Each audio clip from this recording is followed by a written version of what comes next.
tema é evolução. Poucos assuntos são tão desafiadores como a convivialidade, ainda mais no contexto atual de isolamento social.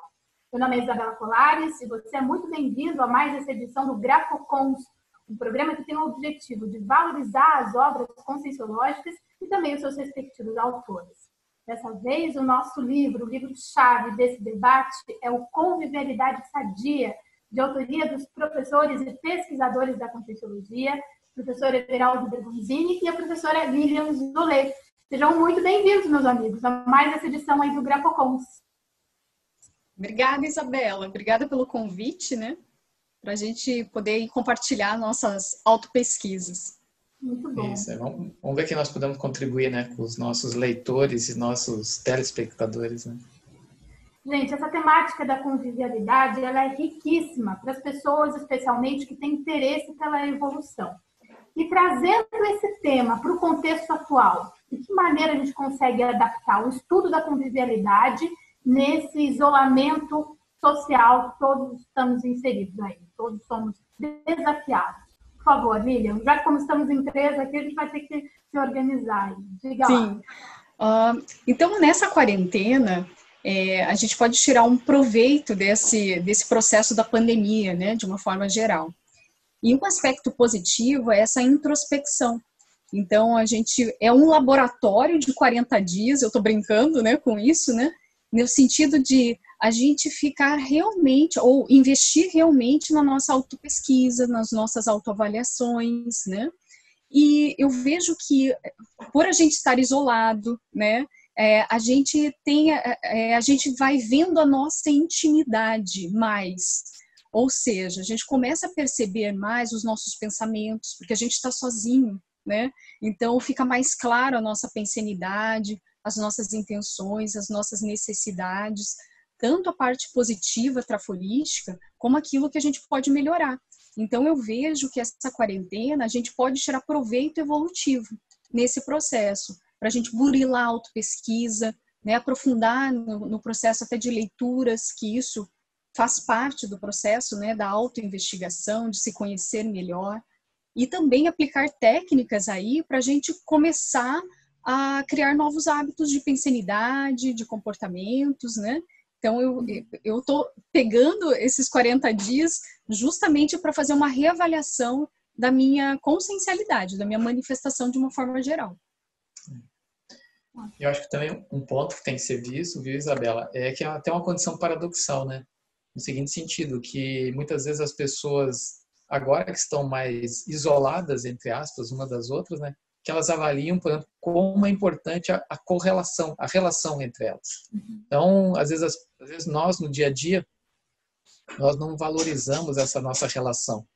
E aí é quando as pessoas ficam isoladas, avós de netos, pais de filhos, colegas de trabalho, a gente ressente isso, né? Sente essa falta e a gente vê como os vínculos, como a proximidade é importante e faz parte da nossa forma de ser. Então, muitas vezes as pessoas acabam, nesse momento de crise, de até como a Lilian comentou, né, de reflexão, que a gente pode também avaliar como o convívio é fundamental dentro da nossa manifestação. Então, acho que essa parada, ela pode ajudar as pessoas a fazer essa reflexão e aprofundar, no seguinte sentido de qualificar essas relações. Aí vale para cada um aí que está nos assistindo é fazer essa autoinvestigação no seguinte sentido: qual que é a qualidade das minhas relações? Como é que eu consigo conviver bem com as pessoas ou não consigo conviver bem? Que é justamente o tema do nosso livro, né? E a gente também enfatiza no livro que o começo da convivialidade é no autoconvívio, né? Então, a gente não consegue doar aquilo que a gente não tem dentro de nós, né? Então, essa parte de autopesquisa, de avaliação, de como que a gente interage conosco mesmo e também com as demais pessoas, né? Então, esse pit stop da quarentena faz a gente perceber o que a gente está errando, mas também amplia a nossa visão para o processo de gratidão das pessoas, das companhias que a gente teve, de todo esse processo de amizade, né? Então, eu vejo que essa onda, né, interassistencial, que cada pessoa pode promover isso, apenas intencionar, né, ela por si fazer isso, essa autopesquisa com esse viés, né, eu acho que ela é muito benévola, né, no sentido assim evolutivo. Outro desafio que eu colocaria para nós aqui debatermos nessa conversa, nesse diálogo, seria aí essa diferenciação do que é a vida e o sistema, nessa fase do isolamento social. E tem muita gente que também está se vendo convidada a estar mais presente. O marido que saía com bastante frequência de casa, a esposa também que saía com certa assiduidade, as pessoas não estavam se vendo tanto e, de repente, o núcleo familiar ele volta ao seu contexto original. Isso também não é um desafio? E quais as técnicas que a gente poderia colocar para essa família que agora está retomando aí o diálogo e a vida, né, no conjunto, no núcleo em si? Quais as técnicas? O que a gente pode fazer para otimizar esse reencontro que o isolamento propiciou? É um reencontro no isolamento. Parece paradoxal, mas é interessante isso, né? É um paradoxo, né, Isabela? É interessante. Quando você fala de família, eu também compartilho dessa visão que você colocou, né?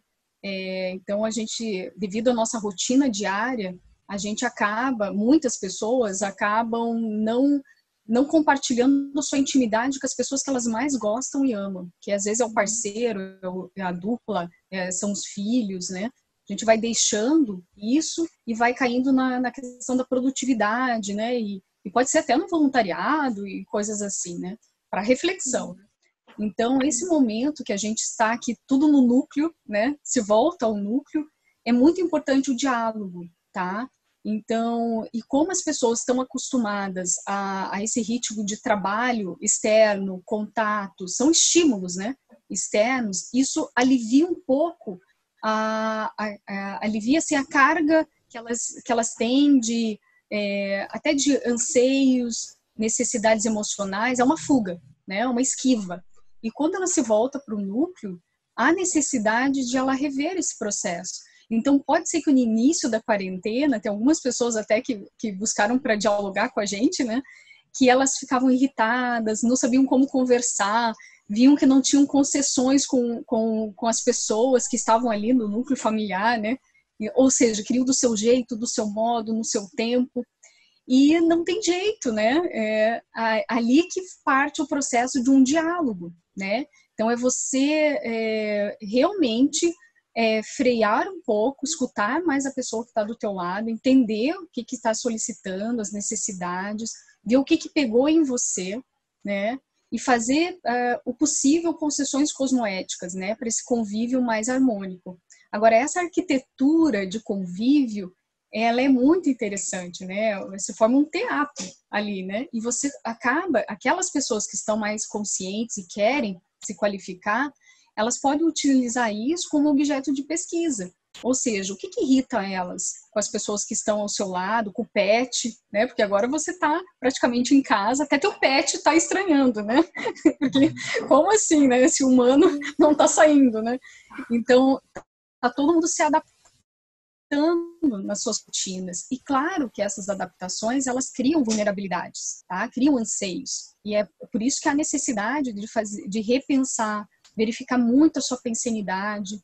Se tem algo que está irritando, localiza a causa disso. Se é um comportamento específico de uma pessoa, se é uma necessidade sua, né? Então, essas são as dicas, né? O diálogo, né? Assim, de conversar mesmo com a pessoa e falar o que você está percebendo, o que você está sentindo, né? É muito importante, mas tudo num princípio de respeito, né? Então, você tem que sentir que você consegue falar isso com uma maneira sem alterações negativas, né? Se por acaso você perceber que você está mais, assim, emocional, dá uma parada, estado vibracional, não é assim? Faz primeiro o processo com você para depois ir para o outro, né? Então, são algumas dicas, assim, até de mediação e diálogo, né? Do que a gente vê que está acontecendo em alguns lares, com algumas pessoas, né? E o que a gente vê até pelas estatísticas, né, de policiais e até do serviço social, a taxa de conflitos domésticos aumentaram muito nesse período de pandemia, né? Então, assim, e não é só no Brasil, não. Você vê estatísticas no mundo assim que dobraram ou aumentaram 60%, 70% esses índices, né, inclusive de violência doméstica, né? Isso mostra o quê? Justamente um sintoma que existia um convívio superficial ou mais, vamos dizer assim, efêmero, tá? Aquele contato de, às vezes, período mais, a hora que vai dormir, ou final de semana, pontualmente, mas agora que o processo se estende, né, esses conflitos não bem resolvidos, essas estruturas de convívio não bem resolvida, elas vão aflorando. E aí chega nessa condição de que a coisa extrapola e entra no processo aí da própria violência, da discussão, né, do conflito doméstico.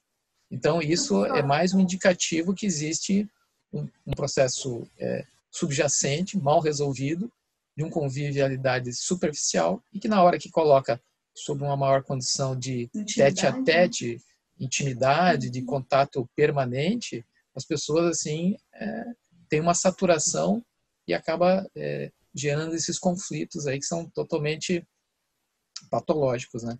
E eu acho que nessa condição vale a pena as pessoas refletirem a qualidade dessas relações, sob o ponto de vista de que o que dificulta tanto esse convívio, né? Quais que são os elementos, quais são os fatores, quais são os estresses, né, que acaba desgastando essa relação e que acaba prejudicando. E quando a gente está falando isso, não é só de marido e mulher, pode ser pai e filho, pessoas às vezes que convivem, tem pessoas que dividem apartamento, né? Então são todos esses fatores que devem ser, acho que tem que ser ponderado, tem que ser analisado, e a Conscienciologia, ela é rica nessa temática de ajudar as pessoas a fazer essa autorreflexão quanto ao autoconvívio, né? E dentro disso, outra percepção, né, que a gente tem é a busca de sentido. Então, por estar nesse processo mais introspectivo, as pessoas elas acabam avaliando suas prioridades, avaliando suas necessidades, e aí vem a famoso aspecto, né, de aquela uma certa tristeza em muitos casos e até mesmo um espectro de depressão. Então, são aquelas pessoas que estavam literalmente assim, perdidas, tá? Com os valores da vida, estavam deixando a vida levar, né? Sem questionar. Então, e é nesse momento de parada, de pit stop, muitas assim tendem a refletir, mas o que está acontecendo? O que eu estou fazendo com a minha vida, né? Então, elas estão avaliando esse senso de pertencimento, né? Do porquê dessa vida.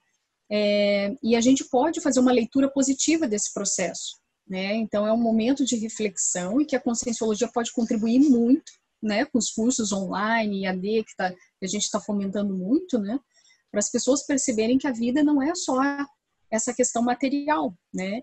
E que tem todo um processo, então, ali energético, né? Essa interconexão com todos, né? A multidimensionalidade. Então, eu vejo que algumas pessoas estão se abrindo mais para isso, né? Elas estão vendo isso como uma possibilidade, né, de um sentido novo para a vida delas, né? Então, isso também eu vejo que se a gente aproveitar esse momento, é um momento de virada, né? De uma forma geral, né? Muito bom. A Lilian falou de Em Busca de Sentido, e eu lembro às pessoas que estejam nos assistindo nesse momento que há um livro intitulado como Em Busca de Sentido, de autoria do Viktor Frankl, que é um psiquiatra que esteve em Auschwitz, e o busto dele, inclusive, está no Caminho da Lodge, Fábio Centro de Altos Estudos da Conscienciologia. Agora, professores, o que eu gostaria de mencionar, que o Everaldo já fez a introdução ao tema, vejam se tem sentido. O professor Valdo Vieira instigava o estudo do belicismo para a gente compreender melhor o que seja a temática da paz. Nos aproximarmos, nos familiarizarmos mais do que seja a pacificação íntima. O mesmo caminho ocorre com a convivialidade sadia. É preciso que a gente se depare e nos aproximemos mais do nosso lado bélico, para aí a gente entender o processo do que vem a ser a convivialidade sadia. A gente se deparar com o nosso lado mais instintivo, mais psicossomático. O que vocês acham? Eu acho que, vamos dizer assim, esses fatores, essas reações, muitas vezes instintivas, beligerantes, belicosas das pessoas, elas são sintomas da doença. Então, o que a gente está vendo nesse processo aí de maior agressividade dentro das estruturas sociais é justamente um sintoma do problema das pessoas dentro de si. tá? Ou seja, as pessoas não estão bem resolvidas dentro de si e aí elas acumulam aquele processo de insatisfação, de descontentamento com a sua própria vida, com a forma com que ela se manifesta e externaliza isso. Externaliza, ou seja, terceiriza aquilo que são os problemas internos. Então, dentro do processo evolutivo, o que a gente vê? Que muitas vezes as consciências, ou nós mesmos, somos especialistas em terceirizar nossas dificuldades, responsabilidades. Então, a pessoa transfere para a esposa, transfere para o filho, para o chefe, para o colega de trabalho, para o vizinho, às vezes aspectos que têm a ver com ela. E dentro desse processo que a gente vê de convivialidade, tem um fator que eu vejo que é fundamental, que é o processo da comunicação. Tá? Sem o processo de comunicação, essa comunicação ela mais equânime, equilibrada, menos beligerante, até uma comunicação mais pacífica, o processo de convívio ele fica complicado. Tá? Porque às vezes o tom de voz da pessoa, uma entonação, uma expressão mais agressiva, às vezes mais intensa, né? Pode gerar no outro desconforto e às vezes até uma reação. Pode ativar memórias nela negativas, né? De experiências até passadas. Né? E que vai aí prejudicar o processo da inter-relação. Né? E quando a gente fala processo de comunicação, não é só o aspecto de comunicação intrafísico, mas também o aspecto multidimensional, que é um fator que a gente no livro a gente aborda. Né? Então, o nosso livro fala da convivialidade sadia, mas dentro do paradigma consciencial, sobre o aspecto do que essa interação com as outras pessoas não é só física, não é só afetiva, tá? Não é só das ideias, mas também das energias. A gente também coloca uma hipótese no livro que sem autopesquisa é muito difícil a pessoa conquistar uma convivialidade sadia. Porque a base do entendimento da harmonia, de um equilíbrio, ou de você passar o seu melhor, está em se compreender, né? Em verificar como é que eu funciono, quem sou eu, como é que é o meu mecanismo de pensamentos, minhas intenções, né? E sem essa base é muito difícil ela passar ou transmitir algo mais assertivo para o outro, né? Então por isso que a gente coloca a hipótese, né?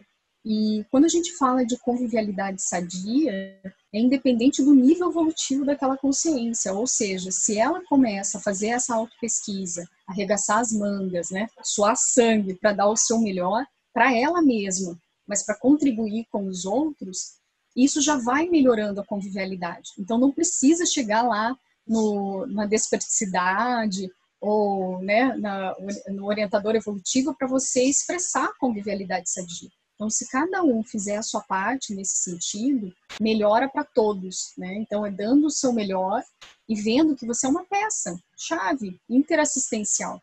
Você está ali refletindo, né?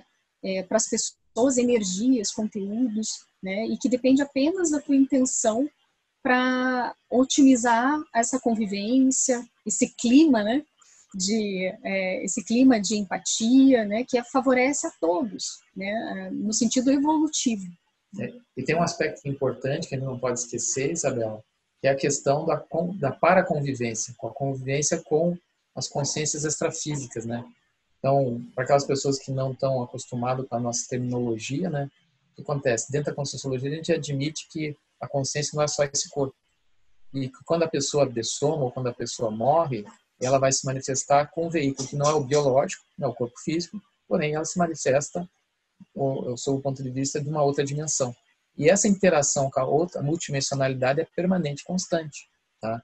Apesar de a gente estar aqui no ambiente intrafísico, nós sofremos influência dessas consciências que estão na dimensão extrafísica, como também nós influenciamos.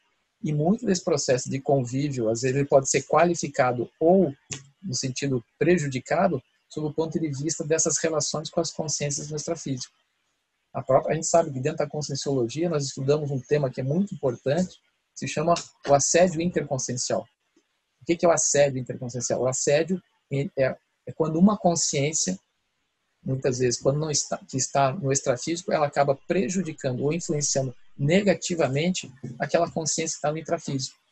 E dentro da conscienciologia, o próprio professor Waldo colocava, né, que a maior patologia da humanidade é o assédio interconsciencial. Ou seja, a influência que as consciências desequilibradas que estão hoje na dimensão extrafísica acabam influenciando aquelas consciências que estão no intrafísico, tá? E dentro desse processo, então, dentro das quatro paredes de um lar, não só às vezes só o casal que vive. Se intrafisicamente é um casal, às vezes tem uma companhia, ou às vezes um batalhão de consciências extrafísicas gravitando em torno daquelas duas personalidades, por exemplo, né? Então, isso tem que ser considerado e relevado, e dentro do livro a gente aborda essas técnicas, né?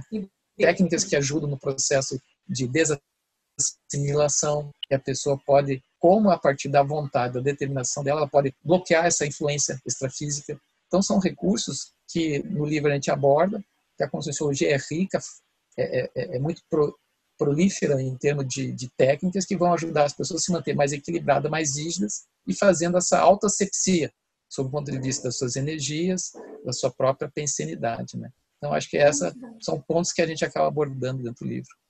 Muito bom. E é um casamento muito feliz a sugestão de ligar esse link, né, da convivialidade sadia com todo o arcabouço de informações que vocês dois já têm em relação à ortopensenidade, né? Essa referência que vocês têm dentro da própria ciência no estudo teático da ortopensenidade.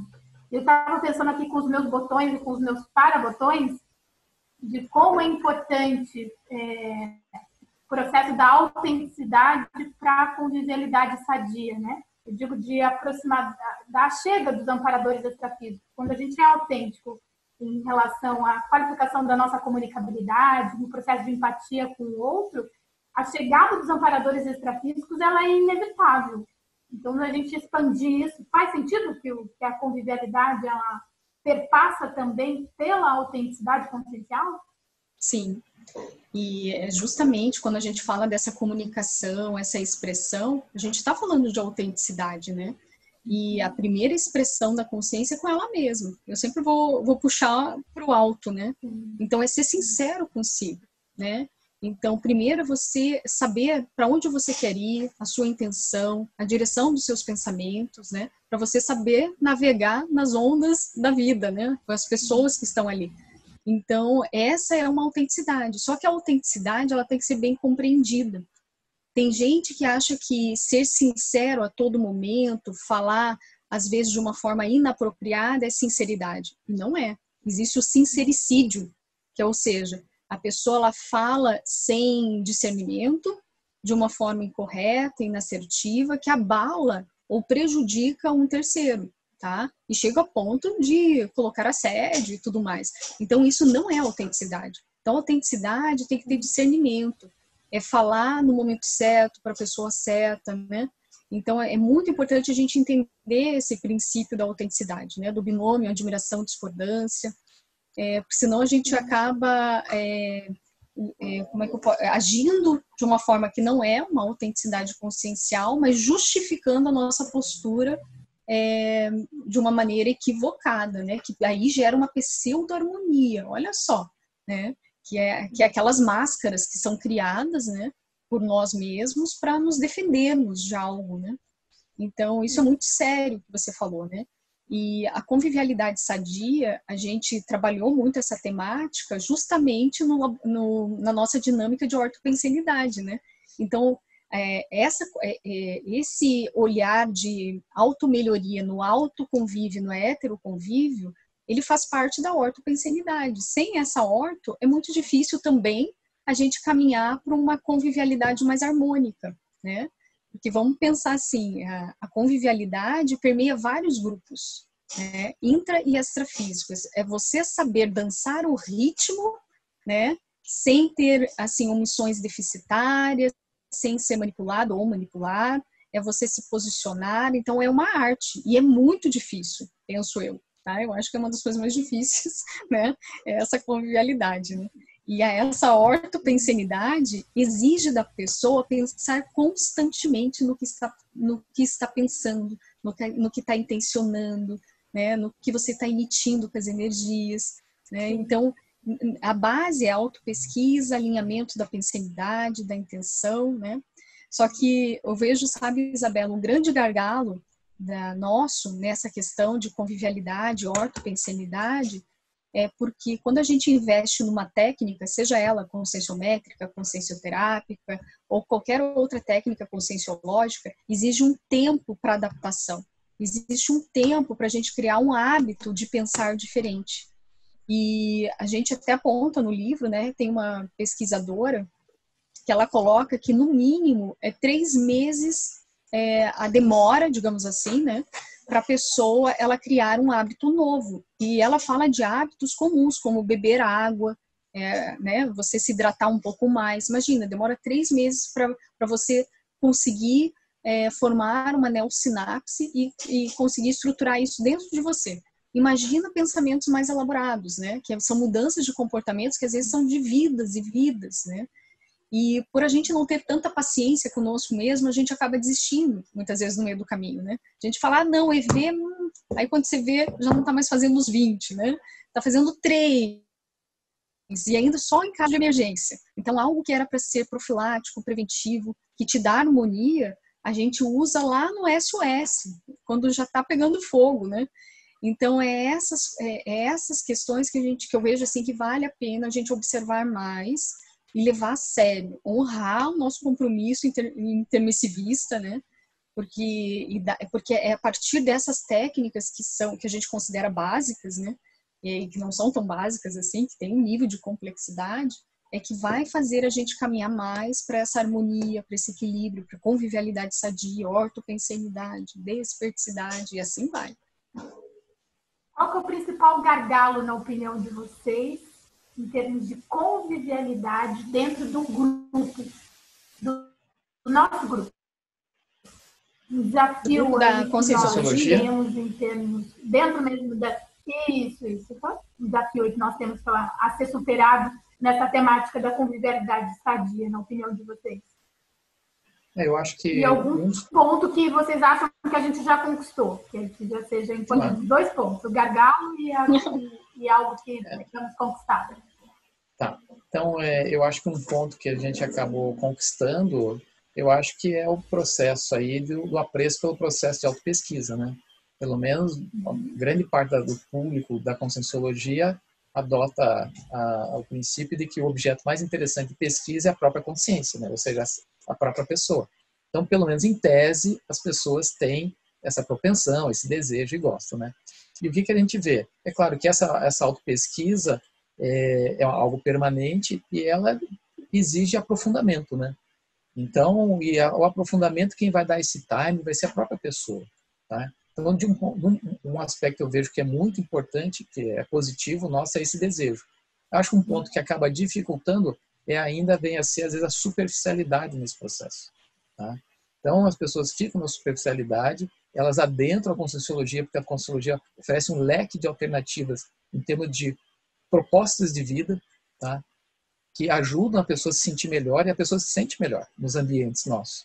Só que, às vezes, a pessoa fica numa condição, encontra o conforto, o calorzinho confortável aí da maior segurança, do maior acolhimento dentro de um grupo, tá? Um possível maior desassédio, porém, a pessoa ainda fica na condição superficial. Então, dentro da Conscienciologia, a gente valoriza muito o processo da interassistência, né? Então, acho que a grande questão é as pessoas, dentro desse processo de interassistência, ele não só assumir a posição de ser o assistido, mas principalmente, o mais importante, de ser o assistente propriamente dito, né? É uma via de mão dupla, né? Eu acho que aí, dentro dessa condição,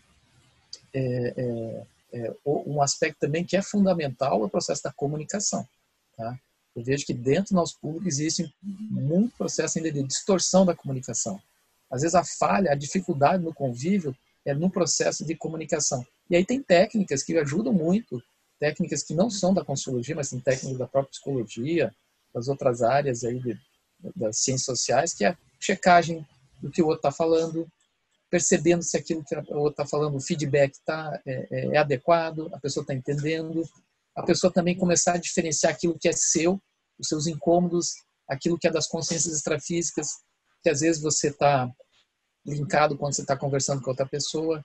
Então, essa maior aprofundamento ou da vivência das propostas da Conscienciologia, eu vejo como sendo um fator fundamental. O estado vibracional, que a gente fala tanto, né, dentro dos nossos cursos aí, que é a técnica básica, fundamental, volta e meia, você vai falar com as pessoas, às vezes, a hora que aborda essa questão do estado vibracional, as pessoas reconhecem que são relapsas.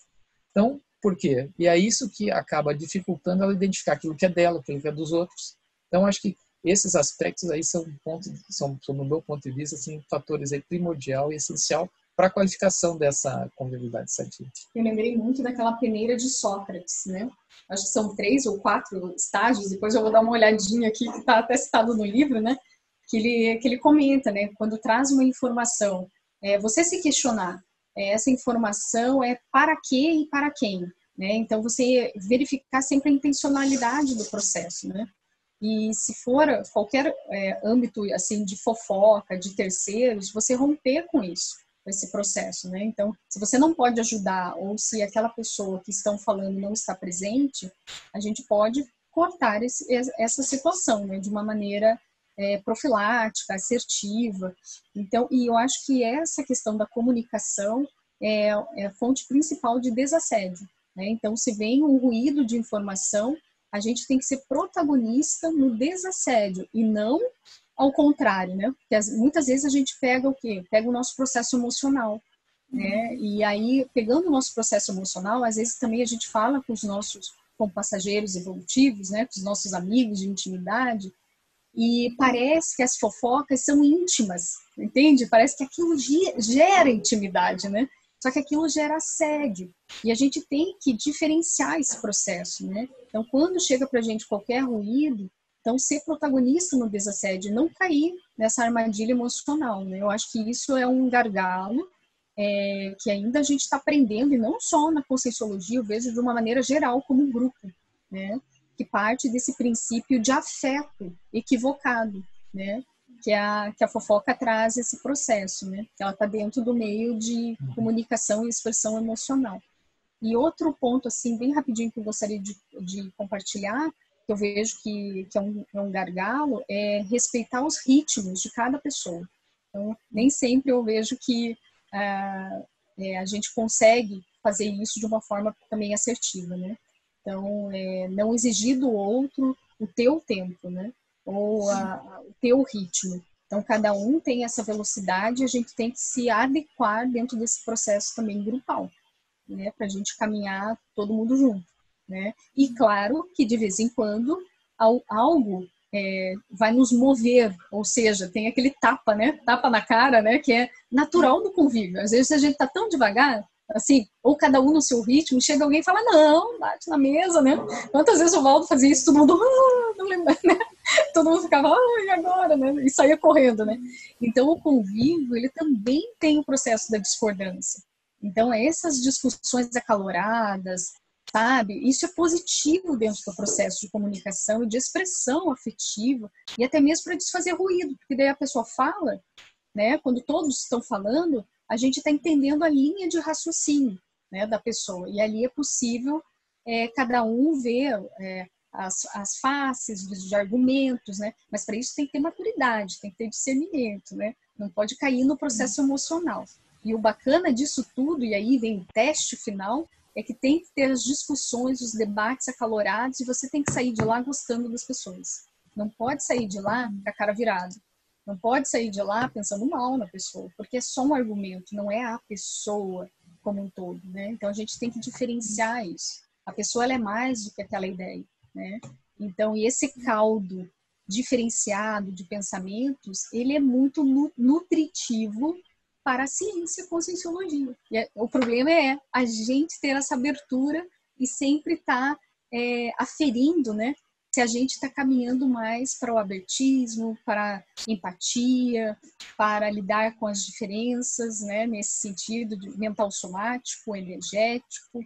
Lilian, e nessa questão da convivialidade sadia, o respeito ao ritmo do outro, a gente precisa aí, sabe, antenar esse cuidado, não precisa? Sim, é muito importante, porque geralmente a gente quer que a pessoa ela haja do mesmo modo que a gente, ou seja, seguindo o nosso ritmo, a nossa velocidade, né, as nossas ações, e não é assim. O outro é o outro, tem o ritmo dele, né? E geralmente nessa interpretação equivocada que a gente acaba gerando de expectativa para com o outro, é que gera ruídos de comunicação, né? Então, a pessoa acaba exigindo da outra aquilo que muitas vezes é dela, tá? E que o temperamento do outro é diferente, né? Então, isso acaba também gerando uma onda negativa de baixa autoestima. Então, quando um exige demais, né, que é o controle, que é do seu jeito, do seu modo, geralmente o outro ele reage, ele pode reagir agressivamente, passivamente, né? Mas também isso causa um dano emocional de vínculo mesmo, de vínculo afetivo, né? E pode gerar, sim, pensamentos depreciativos, autoderrotistas, ou seja, essa pessoa que está exigindo muito da outra e não de si mesmo, ela está atuando naquele momento com um viés de assédio, né? Então, isso é muito importante a gente ter ciência disso, né? Porque é muito fácil a gente se conectar a um padrão assim, né? Vamos lembrar aqui, nessa dimensão, a gente está muito mais num planeta hospital do que escola, né? Então, é por isso que a gente tem que ficar atento à nossa pensinidade, à nossa intenção, e se por acaso identificar que você está tentando colocar o ritmo do outro no seu ritmo, imediatamente parar, respirar fundo, estado vibracional, rever sua pensinidade, né? Para ir reconstruir esse processo, né? Então, isso é muito importante, mas você entende que essa agilidade de você observar como que você está pensando e agindo é muito importante, né? E se por acaso não deu tempo, faz de conta que você já fez isso, repare-se, né? Ainda tem um processo que é possível, sim, se chamar aquele grupo, aquela pessoa e falar, e se reparar. Eu acho que isso é maturidade, isso é discernimento, né? Então, todo líder, toda pessoa, não só líder, né? Mas, enfim, todos nós podemos errar. A grande questão é não errar o mesmo erro e, quando errar, reparar-se com aquilo, né? Então, isso, para mim, é um princípio, né? Interassistencial e de admiração, discordância e de sempre aprendente, né? Então, acho que é isso que deve se ter em mente, né? Muito bom. Gente, como que o pessoal faz para adquirir o livro Convivialidade Sadia? O livro pode estar à disposição no Shopcons, né? Que é na livraria ali do CAEC. Que é www.shopcons.com.br, tá? E a pessoa pode acessar a internet, fazer seu pedido, né? Qualquer parte do Brasil e fora do Brasil, que o livro é remetido. Ou para quem está aqui em Foz do Iguaçu vier nos visitar, né? Vai ali, toma um café ali no... Agora não, né? Agora não, né? Agora não, muito bom, segura o cafezinho agora. Agora quando a coisa normalizar, né? Quando as coisas normalizarem, né? Quando tiver tudo liberado para viajar, né? E que a gente espera que seja o mais breve possível, né? Aí as pessoas vêm e podem adquirir direto na livraria, né? Em todas as unidades do IPC, tá? O livro está disponível, tá? Intercamp, ortocognitivos, ou seja, todas as ICs aí na sua parte de livraria pode encontrar o livro Convivialidade Sadia. Muito bom. Meus amigos, eu agradeço muito a participação de vocês aqui no GrafoCons. Aliás, não só no GrafoCons, a toda a assistência que vocês têm feito pela expansão da Conscienciologia no planeta, seja pelo estudo teático da ortopensinidade, seja pela geração de cons, de verbetes, de tudo que vocês têm feito. Sou profundamente grata. É muito interessante esse desafio agora do isolamento social, que a gente passa a olhar também as mini-peças de uma forma diferente, o legado evolutivo de cada um dos nossos amigos impactando na nossa realidade. Eu sou muito grata aí a essa oportunidade desse convívio aí com vocês na tarde de hoje. Muito obrigada. Obrigada, Isabela. Gratidão aí pelo convite para a gente compartilhar as nossas experiências e pesquisa. A gente agradece a você e toda a equipe, né, pela oportunidade de a gente poder colocar um pouco mais da nossa proposta do livro, né, e nos colocar à disposição, né. E sugestões, né, de pesquisa na temática convivialidade sadia, críticas, feedbacks, pode mandar, que estamos ávidos para saber, né, aí dessa pesquisa. É isso aí. Muito bom. Muito bom. Muito obrigada, pessoal. Obrigado a vocês. Para você aí de casa, para você aí de casa o nosso desejo aí genuíno de boas leituras, boas reflexões e até a próxima edição de mais um Gravo Com.